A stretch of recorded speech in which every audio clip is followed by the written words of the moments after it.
Bonjour Nicolas. Merci de, de répondre présent à cette interview pour Format 20 sur 20. Eh bien écoute, je te laisse la parole, parle-nous un petit peu de toi.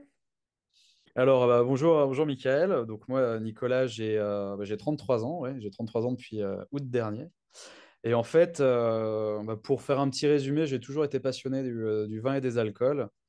Ça a commencé très très tôt, où j'ai trempé les lèvres dans un premier verre de vin. C'était à la naissance de mon frère, j'avais 3 ans et demi. C'était un château au Marbuzet, mais je ne sais Mhm, plus l'année. mhm. Et j'ai habité un peu en Bourgogne quand j'étais petit, donc à force de voir les parents se taper la cloche avec les potes sur des pommards, des beaunes, des Savigny-les-Beaunes premier cru, etc., bah, ça a aiguisé un peu cet intérêt pour le vin. Et puis après, j'ai habité quelques années chez mes grands-parents pour ma prépa.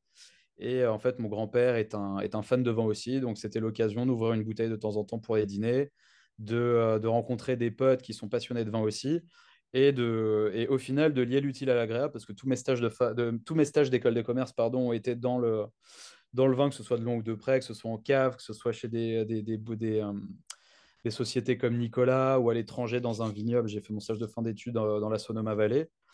Et Ouais, après, premier vrai boulot, c'est l'importateur de Jägermeister, pardon, qui m'a donné ma chance. Et après, ça a continué comme ça. Donc, j'ai fait Marussia et puis agence de communication, mais pour développer la partie vin. Et entre-temps, en 2017, j'avais le père d'un ami qui avait déjà un gros compte Instagram. Et je me disais, mais moi qui suis mhm. passionné de vin, c'est génial, il se fait envoyer des bouteilles gratuitement pour tester des nouvelles choses. Et donc, j'en ai parlé. Ma femme en a eu marre parce que j'en parlais, mais je ne le faisais pas. Et en sortant du salon de la revue du vin de France qui avait lieu à l'époque au Palais Brognard, elle m'a Mhm. créé mon compte Instagram. On a trouvé le nom, parce que le nom au début c'était Lèche Maigrade, donc c'était un peu tendancieux. Ouais, c'est vrai, pas faux. Donc on l'a mis en anglais. Et le but en fait c'était de parler anglais directement pour toucher le maximum de personnes. Mhm. Et en fait après c'est devenu vite addictif où dès que tu te mets dans l'engrenage après, et vu que c'est le tout début, tu postes très régulièrement, tous les jours, voire 2 fois par jour pour essayer de monter, de montrer que tu es là. Sachant qu'à l'époque, en plus, Instagram était quand même beaucoup plus cool au niveau de l'algorithme. Mhm. Donc, tu pouvais monter en termes de followers et d'interaction beaucoup plus facilement. Maintenant, c'est beaucoup plus compliqué parce que l'algorithme a été revu et ça a réduit quand même pas mal la visibilité. Donc, c'est parti de là. Et puis j'ai rencontré une, deux, trois personnes, notamment Dalkia Lovezoine, pardon, qui a un compte Instagram aussi. Mhm. Et elle s'amusait à faire des soirées chez elle de dégustation à l'aveugle où chacun ramenait une bouteille. On était 10 à peu près. Ouais, Et en fait, le but, c'était de deviner le vin, l'appellation, la région. Et en fait, c'est là où j'ai commencé à rencontrer d'autres personnes. Et il s'est avéré que tout ce petit monde s'entendait bien et qu'on était invités aux mêmes événements, aux mêmes déplacements, etc. Donc, on a vraiment lié des liens, si je puis dire. ouais. Et ça a continué de grossir, de grossir, de grossir. Et puis voilà, quoi. Et puis, ça permet maintenant d'accéder à des super events, des dégustations top et de goûter des choses auxquelles on n'aurait pas forcément eu accès, qu'on ait le portefeuille ou non d'ailleurs, Ouais. sans Insta. Donc voilà un peu Je comprends, ouais. Comme quoi, c'est une belle réussite, quoi. Insta, là, pour le coup, t'as ouvert pas mal de exactement. portes, ouais. Et c'était vraiment, en fait, à la base, je me suis pas dit que ça donnait quelque chose. Alors, je passais beaucoup de temps au début dessus. Au tout début, je passais 5 à 7 heures dessus par jour quand même. Ah ouais. Mhm. Ouais, ouais. Mais ouais, vu que j'étais commercial, je gérais mon temps comme je voulais. Donc, ça, c'était plutôt pratique. Mais c'est vrai que là, je passe moins de temps. Mais ouais, ouais. Après, est-ce que c'était un vrai boulot? Non, c'était plutôt un automatisme d'interagir avec les gens sur le feed, etc. Mais bon, ça a été plutôt bénéfique par la suite, quoi. Donc, c'est Bon, bah plutôt super. cool, on va dire. Eh ben, génial. Écoute, tant mieux, hein. Je crois que tu as pas loin de 50 000 followers, ça, ou 40 000. Ouais, je suis à 42. Faudrait que j'essaye de me sortir les doigts pour booster un peu plus le truc. Mais bon, Bon, c'est déjà bien. C'est déjà c'est bien. déjà pas mal.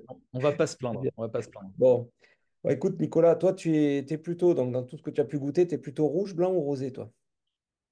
Moi, c'est des questions auxquelles j'ai vachement de mal à répondre. Alors, j'aurais tendance à dire plutôt rouge et blanc que rosé.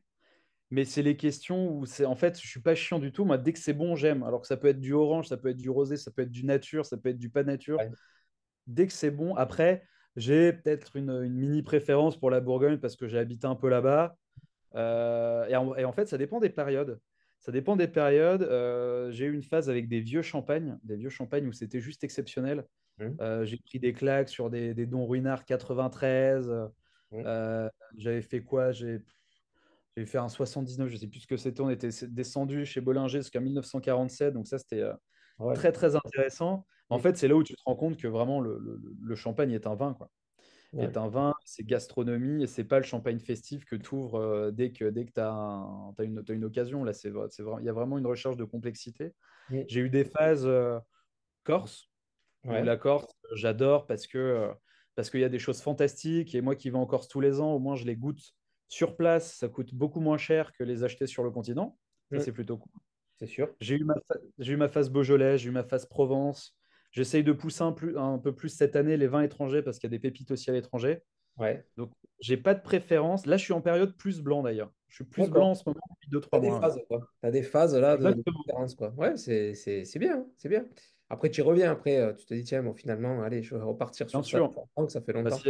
si ça fait 3 jours que j'ai pas goûté un Bordeaux, non, je rigole, mais si ça fait 2 semaines que j'ai pas bu de Bordeaux, je me dis, bon, on va peut-être se faire boire quelque chose, quoi. Ouais, bah, je comprends, je comprends. T'as un vin, toi, en particulier que tu adores? Vraiment, qui surpasse les autres pour toi? Ouais, j'en ai plein. J'en ai Ouais. plein. Ouais. En fait, ce qui est très, très intéressant là-dessus, c'est que Instagram nous permet de découvrir pas mal de choses. C'est Mm. parce que c'est toujours très sympa de goûter les grands qu'on connaît ou dont on a déjà entendu parler. Donc ça, c'est vraiment génial. Mais Mm. d'aller découvrir des jeunes vignerons, des pépites, ça, c'est quand même super intéressant. Mm. J'ai pris un nombre de claques sur des domaines que je connaissais pas du tout.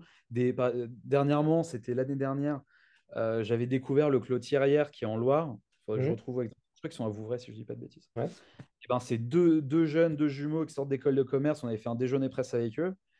Et ben, ce qu'ils font, c'est monstrueux, quoi. d'accord. Ah ouais. C'est vraiment ce côté d'aller chercher la pépite en plus de la faire découvrir à des potes. Et ça, c'est quand même cool.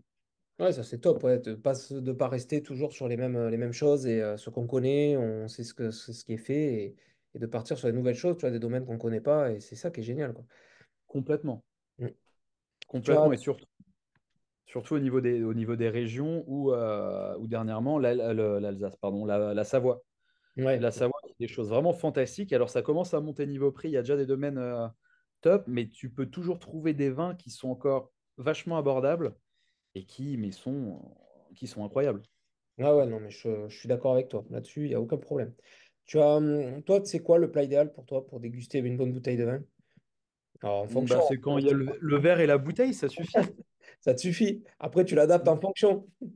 Mais exactement. Et j'adore faire parfois des accords auxquels on n'aurait pas pensé. Et ce, depuis que dans un de mes anciens boulots, j'avais le directeur marketing qui était fan de vin aussi et qui m'avait parlé de boire avec un poulet rôti du Sauterne. Alors je l'ai regardé avec des yeux, qu'est-ce que tu racontes? Qu'est-ce que tu dis? Mais vu que je suis ouvert d'esprit, je me suis dit, bon, on va la tenter. Mm. Donc je l'ai tenté avec c'était quoi le nom du... Ah là là, je pourrais le retrouver. Mais c'était un Sauterne avec ce poulet-là et c'était vraiment fantastique. Ah ouais, ouais, comme quoi, hein. Ouais, et dernièrement, j'ai fait une syrah marocaine avec de la nourriture thaïlandaise. Tu vois. Ouais, bah ouais, comme quoi, il n'y a pas de raison, hein. Il n'y a pas de Pourquoi raison. pas? Si tu te régales, ce que je dis, et c'est pareil, hein, les dégustations, ben, c'est chacun en fait hein, qui va l'apprécier avec le plat qu'il veut. De toute façon, c'est comme le fromage, ça va être pareil, hein. C'est en fonction de tes goûts. Exactement. Voilà. Il n'y a pas de Exactement. règle établie hein, quand même, hein. Bah, c'est Tu hyper subjectif, en fait. Ouais, complètement, complètement. T'as un souvenir, toi, autour d'une déguste ou d'une rencontre qui t'a marqué? Ah oui, bah, j'en ai un qui est. Bah, on parlait de François-Xavier de Maison. Ouais. Le nombre de fois où on m'a arrêté dans la rue en me disant tiens, tu me fais penser à un acteur quand même. Laissez-moi deviner François-Xavier de Maison. Exactement. Et ce mec-là, je me suis dit, il faudra que je le rencontre un jour. Et j'ai une pote qui m'a invité à une dégustation. Alors, je me souviens plus du nom. La dégustation qui avait eu lieu au Parc des Princes. D'accord. Et François-Xavier de Maison était là avec ses vins Mirmanda. Et Mhm. donc, je suis allé le voir et je fais, putain, enfin, je rencontre mon père spirituel. Il me fait, je vais écouter le nombre de personnes qui m'ont arrêté dans la rue, qui m'ont arrêté dans la rue en me disant, tiens, vous ressemblez à quelqu'un. Et donc, on s'est marré et il m'a dit à la fin, il fait, ouais, mais t'as quand même moins de bits que moi. Je fais, ouais, laissez-moi 10 ans. Laissez-moi 10 ans et je serai à peu près au même niveau. C'était une rencontre. Et ces vins étaient bons d'ailleurs. Je voulais toujours goûter. Et ces Mhm. vins étaient vraiment super bien foutus. Ah ouais, d'accord. Ouais, comme quoi. Donc, ça t'est resté une bonne déguste, quoi. Exactement. D'accord. Bon, mais c'est top. Et si tu devais choisir, alors une personne célèbre, vivante ou disparue, alors pas François-Xavier de Maison, on va changer peut-être, mais tu choisirais qui pour partager un verre? C'est compliqué ça. C'est très compliqué. Il peut y avoir plusieurs verres aussi, si tu veux, avec la bouteille. Si tu choisis Ouais. une Je personne, sais tu pas, peux. je me suis toujours dit que je pouvais me taper des barres avec un José Garcia, par exemple. Ouais, Un José Garcia ou ça va être vraiment des mecs qui sont encore vivants. Parce que je sais ouais, qu'on n'a pas encore trouvé la technologie pour faire revenir ouais, on est bien les, d'accord. les morts pas, chez les vivants. Mais ouais, en fait, c'est des mecs qui s'y connaissent un peu en vin et qui sont marrants. En fait, en fait, c'est vraiment le partage. Donc, de passer un bon moment avec des mecs qui savent rigoler, quoi, tout Bien simplement. sûr. Ouais, ouais, non, mais c'est ça, hein, c'est la base du partage du vin, c'est ce qu'on cherche hein, de toute façon. Exactement. Mm, mm. Et enfin, Nicolas, avec le fromage, toi, t'es plutôt team blanc ou team rouge? Alors, j'étais team rouge quand je ne savais pas que le blanc allait avec le fromage et surtout que pendant des années, je n'ai pas aimé le fromage. D'accord, ouais, Donc la donc. question ne se posait pas. Voilà. Donc, j'ai appris à aimer le fromage avec. Je commençais par du parmesan où c'est vraiment le côté salé qui m'a permis de. Ouais. Et donc maintenant, maintenant, je peux dire que en fait, ce serait pas que le fromage, mais en fait, le blanc se marie beaucoup plus facilement avec de la nourriture que le rouge. Non, on est bien d'accord. Ouais, ouais, on est bien Voilà. d'accord. Mm, Donc mm. plutôt team blanc avec le fromage. Bon, mais très bien. Champagne Parfait. aussi parfois. Champagne, ouais, champagne. Champagne. Puis après, tu le finis avec le dessert derrière, donc c'est top. Et après, tu passes sur un Armagnac et c'est nickel. Voilà, là, tu vas faire la sieste après. Exactement. Bon, bah écoute, merci Nicolas pour cette petite interview. C'était super sympa. Et puis, bah écoute, on peut te retrouver sur les réseaux sociaux, c'est ça, sur Sip My Grop Exactement. Sip en My Grab anglais. pour ceux qui veulent Mais, découvrir des pépites, des notes de déguste, de la bonne humeur. eh ben écoute, impeccable. Super. Bah écoute, merci à toi et à bientôt. Merci à toi. À bientôt. Salut.